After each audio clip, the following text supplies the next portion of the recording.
খুলনা ৪ আসনের সাবেক সংসদ সদস্য আব্দুস সালাম মুর্শিদীকে রাজধানী বসুন্ধরা আবাসিক এলাকা থেকে গ্রেফতার করেছে র্যাব। ২০২২ সালে খুলনার ফুলতলা এলাকায় হামলা, আক্রমণ ও হত্যার অভিযোগে দায়ের করা মামলায় সালাম মুর্শিদীকে গ্রেফতার করা হয়েছে বলে জানিয়েছে র্যাব। গত ৫ আগস্ট ছাত্র জনতার অভ্যুত্থানে শেখ হাসিনা সরকারের পতনের পর থেকেই আওয়ামী লীগের শীর্ষ নেতাদের মতোই আত্মগোপনে ছিলেন আব্দুস সালাম মুর্শিদী। তিনি বিজিএমইএর সাবেক সভাপতি ও বাংলাদেশ ফুটবল ফেডারেশন বাফুফের সহ-সভাপতি ছিলেন। আওয়ামী লীগের সঙ্গে সংযুক্ত হয়ে সালাম মুর্শিদী ২০১৮ সালের সেপ্টেম্বর মাসে খুলনা ৪ আসনের জন্য বিনা প্রতিদ্বন্দ্বিতায় জাতীয় সংসদ সদস্য নির্বাচিত হন। নোয়াখালী ৪ সংসদীয় আসনের সাবেক সংসদ সদস্য মোহাম্মদ একরামুল করিম চৌধুরীকে গ্রেফতার করেছে র্যাব। মঙ্গলবার রাতে চট্টগ্রাম মহানগরীর খুলশী এলাকা থেকে তাকে গ্রেফতার করা হয়। এ বিষয়ে পরবর্তী আইনগত ব্যবস্থা প্রক্রিয়াধীন। একরামুল করিম চৌধুরী ২০০৮ সালের নবম জাতীয় সংসদ নির্বাচনে তিনি প্রথমবারের মতো সংসদ সদস্য নির্বাচিত হন। পরে দশম, একাদশ ও দ্বাদশ জাতীয় নির্বাচনে আবারও সংসদ সদস্য নির্বাচিত হন তিনি।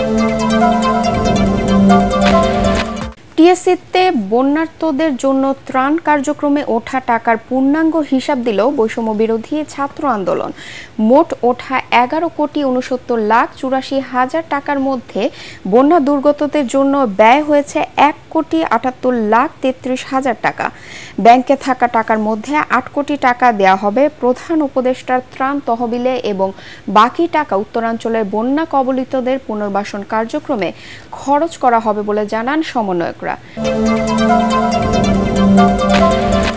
রাষ্ট্র সংস্কারে গঠিত ৬ কমিশনের রূপরেখা পাওয়ার পর জাতীয় নির্বাচনের সময় নির্ধারণ করা হবে বলে জানিয়েছে পররাষ্ট্র উপদেষ্টা তৌহিদ হোসেন। তিনি জানান, স্বৈরাচারী সরকার যেন আর রাষ্ট্র ক্ষমতায় আসতে না পারে সেই ব্যবস্থা নেওয়া হবে।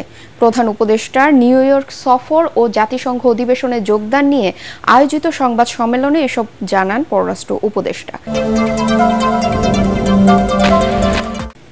পরিবেশ রক্ষায় পলিথিনের ব্যবহার বন্ধ করে পাটের ব্যাগ ও বস্তার ব্যবহার নিশ্চিতে কাজ করছে সরকার। পাট ও বস্ত্র উপদেষ্টা অবসরপ্রাপ্ত brigadier general M Shakhawat Hossain জানিয়েছেন, আসছে নভেম্বর থেকে পলিথিনের বদলে সব জায়গায় পাটের ব্যাগের ব্যবহার নিশ্চিতে অভিযান চালানো হবে। রাজধানীর গুলশানে একটি সুপার শপে পাটের ব্যাগ ব্যবহার কার্যক্রম উদ্বোধন করে উপদেষ্টা এসব কথা বলেন।